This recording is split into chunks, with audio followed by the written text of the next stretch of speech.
Dr. Kwasi Adusei just received your doctor, right? So just recently received his doctorate, if we could. Kwasi is the founder of the Psychedelic Society of Western New York, out of which he developed a local psychedelic harm reduction organization that has served 7 festivals over the last 2 years, coordinating up to 40 volunteers to provide around-the-clock service. He is currently working developing a grassroots harm reduction resource to support groups in creating these services in their local communities. In the global space, Kwasi launched a project to create a comprehensive guide on starting psychedelic societies.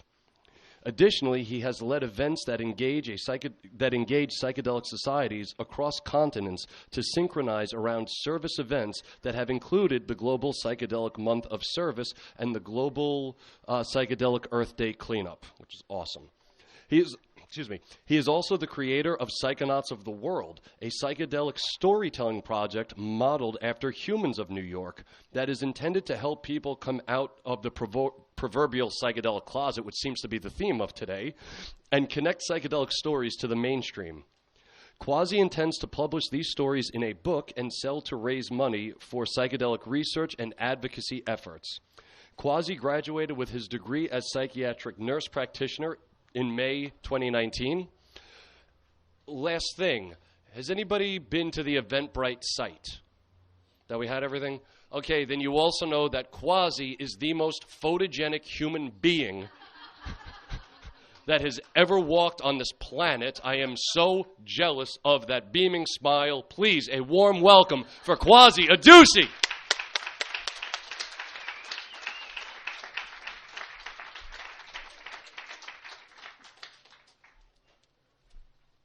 What an introduction.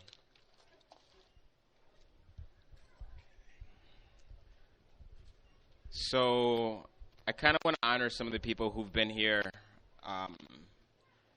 the entire day, and many of which who haven't left their seats.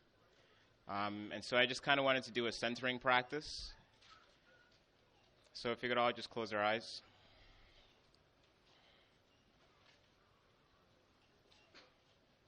As we get grounded, I want you all to take a deep breath in and exhale slowly.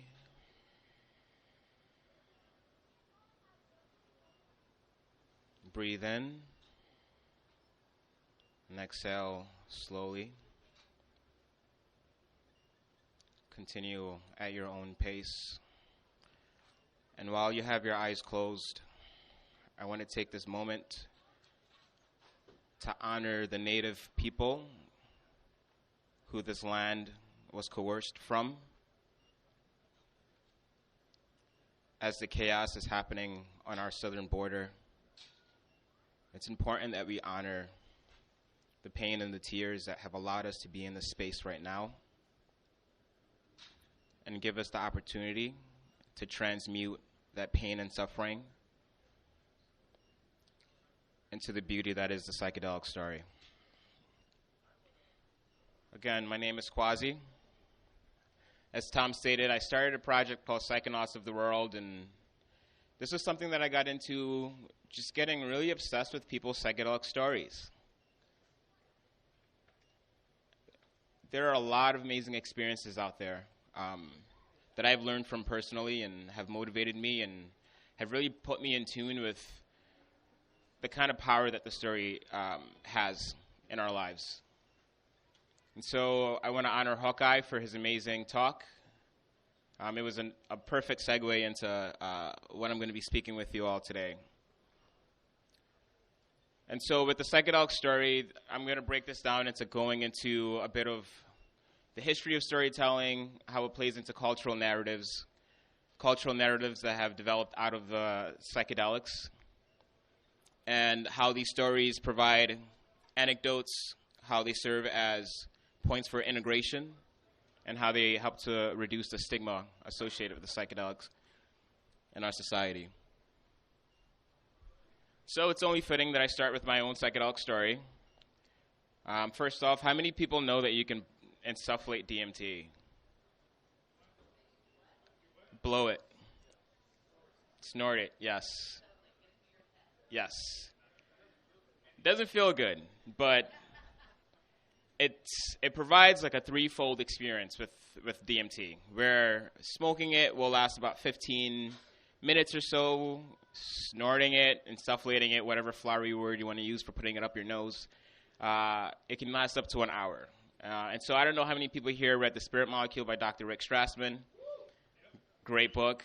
In it, in one of the cases that he talked about, there was a subject that was on beta blockers. And so it turned out that beta blockers also amplified the experience of DMT threefold. So on December 21st, 2012, when the world was supposed to be ending, I took propranolol and I insufflated a bunch of DMT. And to briefly go into what I experienced, I remember flying through space, very typical DMT experience, flew through space, was met with an alien who was here to guide me and show me things. And he showed me how the pyramids were built and showed me my entire life flash before my eyes and brought up this beautiful image of the planet Earth. And I saw a massive wave coming over it. And of course, the world's supposed to be ending, right? So this is where this experience is coming from. I was seeing the world end. And in that experience, I saw faces of people that I loved. And each time a face popped up, I would get this message: they're going to die, but it's okay. They're going to die, but it's okay. One of those people I saw was my father. He's going to die, but it's okay. Then I saw myself get engulfed by this wave. I was reborn out of it, and I saw myself in a totally different perspective. I was wearing a golden and blue opalish-looking gown, and following this was beckoned by figures in the psychedelic community. I saw Rick Doblin's face, join us. I saw Alex Gray, join us. Shamans, join us. And I came out of this experience not really knowing exactly what it meant, but just feeling an intense sense of calm. And I'm sure the propranolol had a lot to do with it. So fast forward a few years, one of the people who showed up in this trip, my father, he was diagnosed with cancer and passed away within the same month that I was provided a scholarship to attend psychedelic science in 2017. And so I essentially saw my visions come to pass within the same month. When I was at psychedelic science, I spent a lot of time just talking to people. I have a hard time when I go to conferences of sitting still and learning, and I spend a lot of my time just going out there and speaking to people and connecting with people, because it's rare that we get these opportunities to be around so many people who are like-minded and have all of these shared visions and goals for the future. And in doing so, I heard a lot of stories, and out of that came this project, Psychonauts of the World. And so to get a little bit into storytelling, the act of storytelling is something that describes a social and cultural activity of sharing stories as a means of entertainment, education, cultural preservation, instilling moral values. It represents history, personal narrative, political commentary, and evolving cultural norms, bringing an understanding and meaning to the human existence. And this is something that, right, storytelling predates writing. We've been telling stories for as long as we've been communicating. In Australia, there's Aboriginal art that is purported to be these efforts to solidify these stories into the cultural memories of the natives. In storytelling, collectively, we share our personal stories, and we bring those together, and we develop a cultural narrative out of them. And so cultural narratives give insight into different cultures and ways of living in different regions of the world. And, of course, differ from culture to culture. Even within countries, will differ from state to state, community to community, psychedelics being one of those. And some of these cultural narratives that we know are, as an example, the American dream. And that speaks to me as an immigrant coming from Ghana in West Africa, of coming to America and this being the land of opportunity and having the chance to become the best version of myself. And so we have lots of different cultural narratives. We have cultural narratives of African Americans, which is the dream of finding equality. We have cultural narratives in the South, right? And we can see how that cultural narrative plays out with how things are going on at the southern border, where we have these individualist mindsets of defending our homes and defending our traditions. And these cultural narratives, they're large stories that members of a culture can measure their identities with. And these stories partially control our options, but our choices and actions can also change. And so what does the psychedelic cultural narrative look like? So speaking from the reference of the USA, the cultural narrative of psychedelics has started off with shamanism, right? We have these tools that select few people have access to, and they are the gatekeepers between the spirit world. And these psychedelics are used for initiation and for different healing modalities that the shamans would enter these spaces and come back with messages for people. Then in the late 30s, 40s, of course, we have Hoffman discovering LSD and sharing it with the world, essentially. And in the following few decades, we had 40,000 cases of LSD and other psychedelics being used to treat mental illness. And that was the dominant culture narratives for psychedelics at the time. Until, of course, Timothy Leary came along, and The Summer of Love, Tune In, Turn On, Drop Out, and it brought about this sort of reclamation of the psychedelics, where it didn't belong just to the mentally ill, it didn't belong to just the shamans, but it belonged to everybody. And of course, a lot of that was detrimental, considering all the things that were going on during the Reagan and the Nixon administration. And so, of course, that led to the demonization of psychedelics, which we all know. And lately, because of the work of people like Stan Groff and Rick Doblin and MAPS, we have this resurgence of psychedelic therapy. And this seems to be the dominant culture narrative of right now. We're going back to psychedelics, or these tools that we can use to heal our mental health disorders and depression and anxiety. And, we're creating these safe spaces to allow those experiences to happen with trained therapists and doctors and so on and so forth. But that is also shifting again, right? So these cultural narratives change and change and change. And one of the ways that it's gone into is with these ayahuasca retreats, right? And microdosing psychedelics, and many would say commodifying the sacred, right? But it's going back to that sense of reclamation of the psychedelic as a tool for personal development. Now that we have places like Denver and Oakland that are decriminalizing psychedelics, what is that going to look like? We really do not know. It might look nothing like what we've seen before, having the power of psychedelics in the hands of the people. And so it's something that may be allowing us to move away from these healing modalities that are rigid and within therapeutic settings, but are rather in people's backyards, on people's farms, in cityscapes, within buildings where we can create internal structures that mimic the outdoors. Catherine McLean, who was a psilocybin and MDMA therapist with MAPS and Johns Hopkins, talks about how she's seen the development of psychedelics going from these sort of rigid therapeutic settings and how they can expand into different realms and worlds that allow us to really explore a lot of different things. And so one of the things that I wanted to do was kind of share some anecdotes, some of the stories that I've collected from the Psychonauts of the world, and just ask a couple of questions, because the people who are here today, you guys are really the game changers, right? It's the people in here who are really going to be making a difference in reclaiming those psychedelics, but using it within like a respect for their tradition from which they came from, that allow us to maintain these containers for those experiences, because we're here and we're learning and we're interested and we want to be able to use these tools for self-development and for the development of other people. And so that can look really interesting for a lot of different people. So this one is, this is a story from Ismail, who is a policy fellow of MAPS. I think a lot of you guys might be familiar with him. And I wanted to share one of his stories. The first time I drank ayahuasca, it was with 3 generations of my family. It was 2 years after my mom passed away from cancer, and it dramatically affected our family dynamics.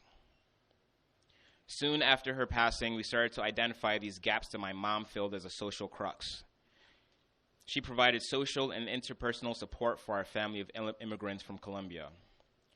We knew we needed to heal from the trauma of her passing away, and as a result, some family members organized a healing retreat in Mexico with my grandmother, aunts, cousins, and brothers. We spent a week participating in meditation, sweat lodges, massages, and eventually sat in circles to drink ayahuasca. We were desperate for cohesion, and a lot of trauma comes from families, so it wasn't easy. Ayahuasca is one of many healing modalities, one tool from a big toolbox. One thing that I think was powerful was that the experience of sitting with ayahuasca with multiple generations encapsulated many of these healing modalities.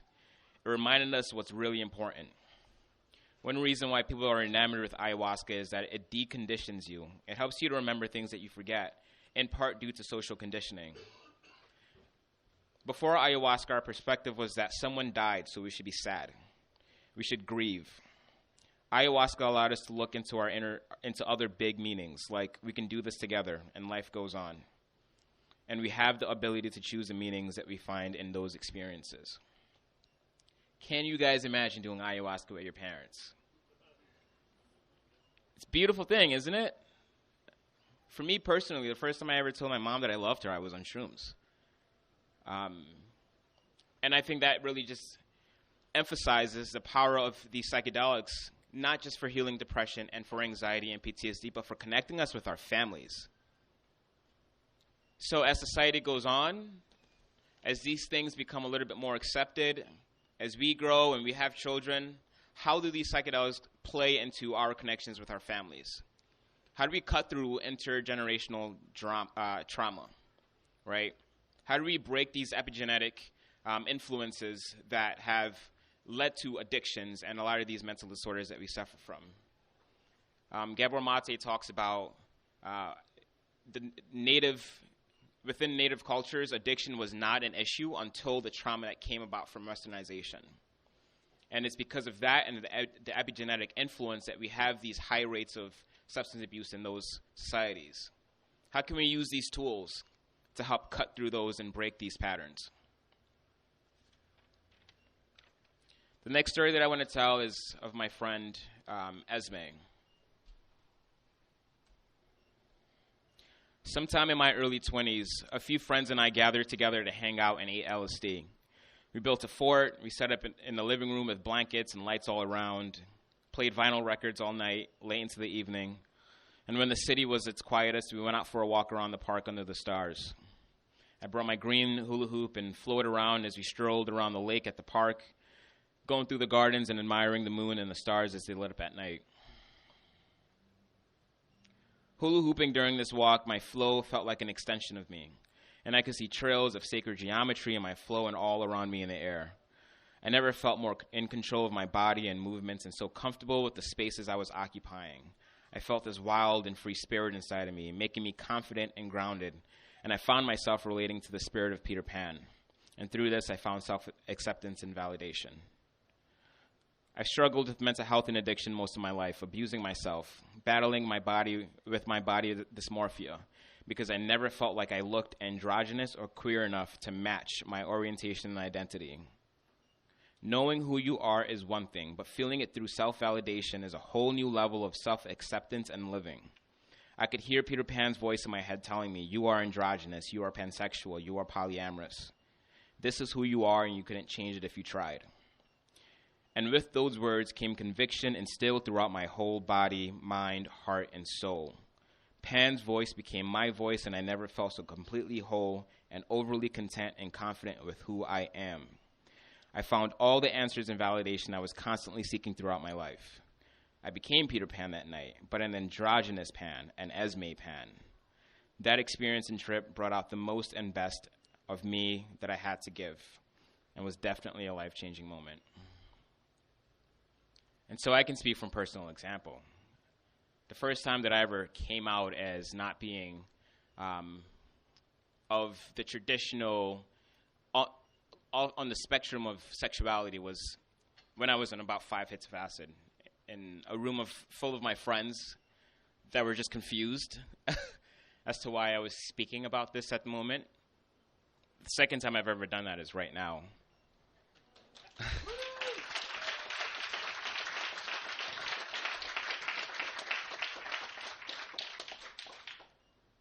How can we use these tools to cut through some of the traumas that we've dealt with? In a world that we're living in, we're honoring people's self-identity and self-expression. When we have these cities like Denver and Oakland, how can we open homes to have this intention? However you're feeling, come.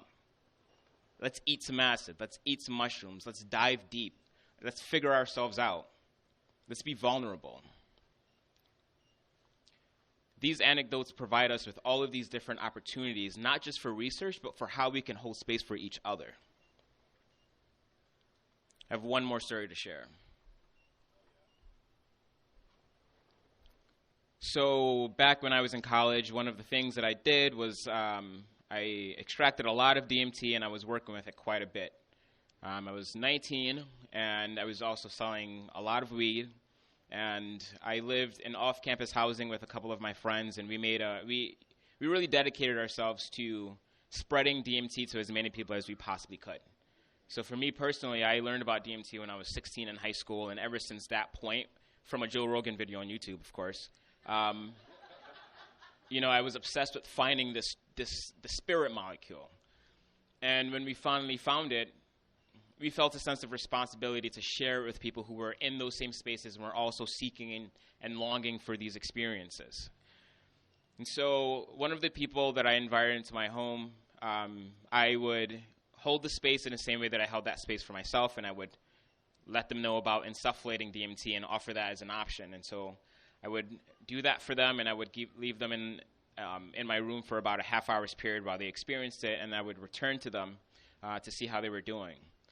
And so on one of these sessions or moments, whatever you want to call it, I walked back into my room, and the guy who I'd sent off into the spirit world was sitting up with his eyes wide open. And I sat down next to him, and I said, "What's going on?" And he tells me, "I came here to rob you." And I don't know how I could have ever done that to somebody. This is what that DMT experience did for him.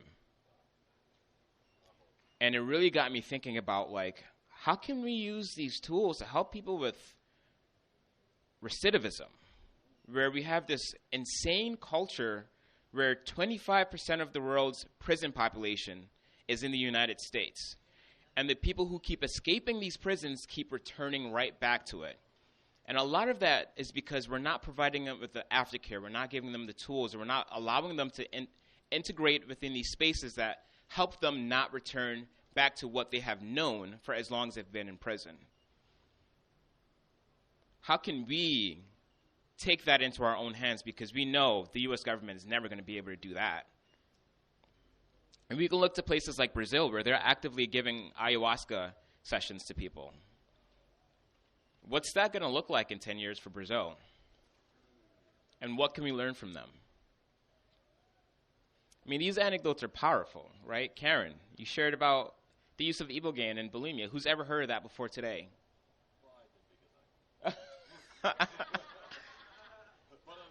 But other than that, no, right? These anecdotes are powerful, and they're real, and we have to listen to them. And that's why it's so important for us to be sharing our stories.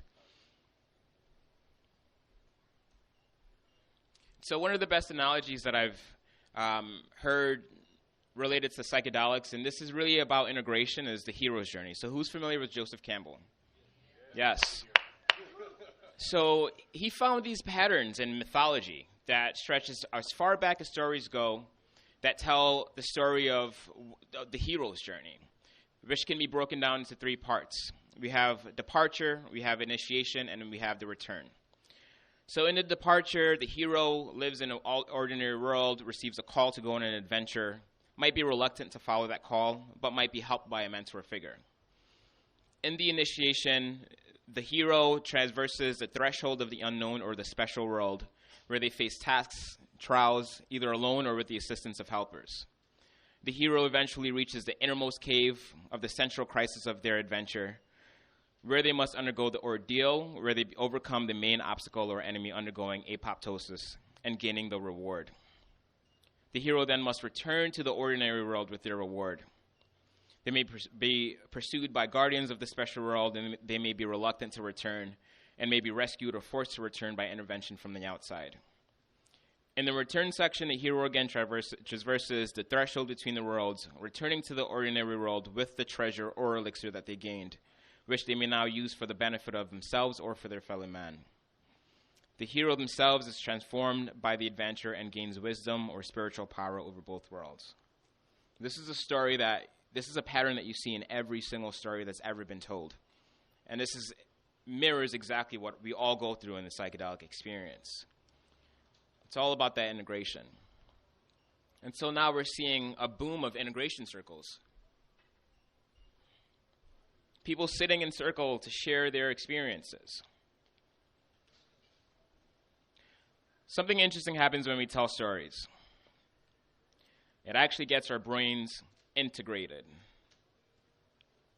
We have the left hemisphere of our brains, which is logical, it's linear, it uses language, and we have the right, that's all about experience and sensuality and feeling. And in telling these stories, we integrate these two parts of our brains, and we allow a narrative to be created. An integrated brain is a healthy brain. When you can integrate your stories and tell your stories in a chronological order, you can start to create the story that you have for yourself. I know for me personally, the story that I told of myself changed completely when I started taking psychedelics. Where I went from, this is who I am and nothing can change, to I can be whoever I want.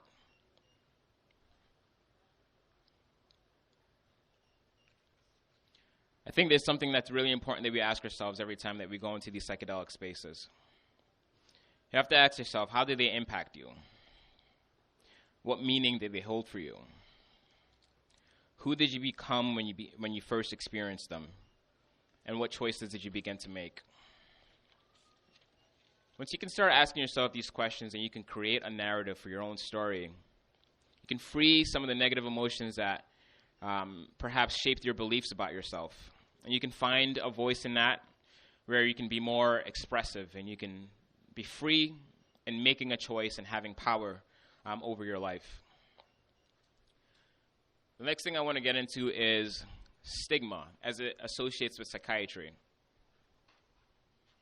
So my background, I'm a psychiatric nurse practitioner now as of May. Thank you. And one of the reasons why I entered this field is because I knew that there were a lot of problems with it. And I've always been the kind of person who wants to go and fix things. And I didn't realize how difficult it would be to get into psychiatry and practice the thing that I was internally angsty about. But being in psychiatry, it confirmed a lot of the beliefs that I had prior to, and really strengthened my resolve for pursuing psychedelic medicine as a replacement for a lot of the psychiatric tools that we have. And so this isn't something that's only shared by me as somebody who's within that field, but there are a lot of people who are in psychiatry who disagree with their own fields. So somebody said, the technological paradigm of psychiatry underscores a trend towards medicalization of everyday life, which in turn is associated with expanding markets for psychotropic agents, which has drawn widespread criticism, including from the chair of the DSM-4 task force. So the people who are writing the DSM, the Bible for psychiatry, are saying, yeah, we're trying to medicalize everybody so we can profit off of prescribing medications. One of the things that I find really interesting is when you look at the medical ethics, the first rule of the medical ethics is what? Do no harm. What are we doing with these tools? Right? And so, of course, they're stigmatized. There's a really interesting mnemonic that we use for trying to remember some of the different tools, and one of them is Zoloft, otherwise known as sertraline. And the mnemonic for that is calling it squirtraline because of the propensity it has to give people diarrhea, right? This is one of the most common tools that we're giving people. And the thing is, I don't want to demonize psychotropics because they all have their place. I have used them after being in a really, really tough spot. This is super vulnerable for me to be saying, but I was arrested for having an ounce of mushrooms.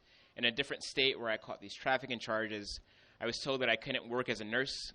And, you know, it really, really sent me into a downward spiral where I was trying to find myself again and trying to support myself financially. And it helped to have that support. It helped to be on a psychotropic agent, right? So I don't want to demonize them because they have their role for people. And they can be really, really beneficial in healing. And for many people, the key is that they're not meant to be long-term treatments. They're meant to get you to a place where you can integrate some of the tools that you can learn from self-healing and from therapy, and then get away into entering more of a natural space of being.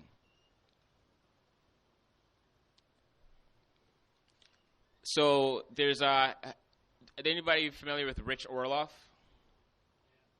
So he does psychedelic storytelling tour, and he says something that was really, really interesting that stuck out to me. He said, antidepressants helped me to stay afloat, and psychedelics helped me to dive deeper. And so that totally exemplifies the power and the difference that we have between the psychedelics and the pharmaceuticals as these psychotropic tools for healing. One thing that I find really interesting is that psychedelics have been the most inappropriately stigmatized class of drugs, period. And somehow I see there being a shift where I think that psychedelics are going to be the reason where mental health and psychiatry are going to be destigmatized, not just the psychedelics. And here's an example of why. So in this diagram, the two things that are shared in common is that the two of them are medicine. We have pharmaceuticals on one side and psychedelics on the other side. And I speak from personal experience in this.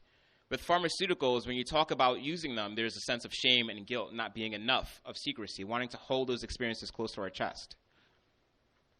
What perpetuates the stigma more than not wanting to talk about whatever it is that's stigmatized? Now let's compare that with psychedelics, where there's empowerment. People are emboldened, they feel expressive, and they're seeking to share. And so as these tools, as psychedelics start to replace a lot of the pharmaceuticals that we have, we'll no longer have people who are afraid to talk about their mental illness, but rather people who cannot wait to share about their psychedelic experience. Is anybody familiar with Maslow's hierarchy of needs? I'm sure we all are, right? And so with a lot of the tools that we have currently in psychiatry, they're here to keep us afloat. But diving deeper allows us to reach self-actualization, where we have the desire to be the most that we can be. And so, I realize that sometimes I feel really emboldened to share my stories with people who have a like mind, people in a space. Like, it's no problem for me to be like, yeah, I ate like 5 grams of mushrooms and this and that, blah, blah, blah, right? It's not that easy to do that in the general public, but it's becoming a lot easier. So that's something that I started opening up to when I was working at UB as a clinical instructor, and I started talking to my coworkers about psychedelics. And I think 10 years ago, we could have had that conversation, and immediately you're going to be demonized. But rather what's happening is they're curious. Oh, yeah, I think I remember reading something about that on Forbes or CNN or something, right? And you're not getting this shutdown of like, wow, that's really weird. I don't know if I can talk to you anymore. But rather they're interested and they're open to it. And so we're having a massive cultural shift with psychedelics that are, in these stories that we're telling, we're not only breaking the stigma of psychedelics, but again, for mental health in general, which is huge. Because we do live in a system, we live in a society where mental health is not held to the same standard as everything else.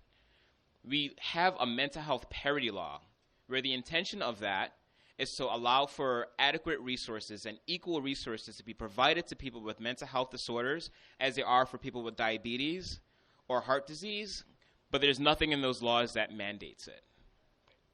What's the point? And so we're starting to see a change in that. And I'm really hoping that psychedelics are going to be a huge part of that. And so part of this integration, for me, means more than just being passionate about psychedelics. It means being passionate about the planet Earth, Black Lives Matter movement, women's rights, human rights, right? These experiences that we're having are not isolated. They have always happened within the context of other major social movements where we're trying to dismantle the patriarchy, where we're trying to get people to honor themselves and their own sense of expression, where we're thinking about the planet Earth. And I think in the past, doing that was a no-no, right? Because it's like, no, we have to maintain the science. It's about the research. And it is. That's fine. But we also have to get back into a space where we're like, yeah, I ate psychedelics, and I was like, I want to be an anarchist, and I want to, like, fight for things that I care about, right? And we can't be afraid to do that, because I think it's a hugely missed opportunity if we're not integrating these experiences by supporting the social movements that are happening alongside us.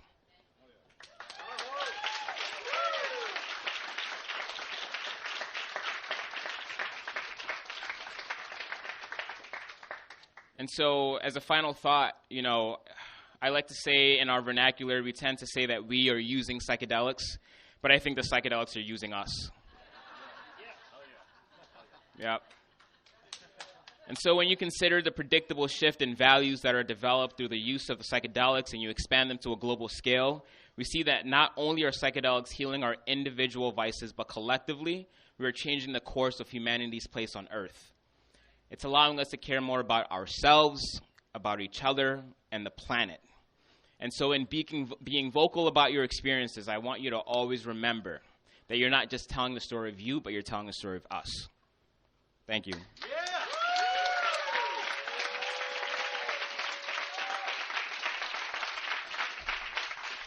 Louder for Kwasi Adusei!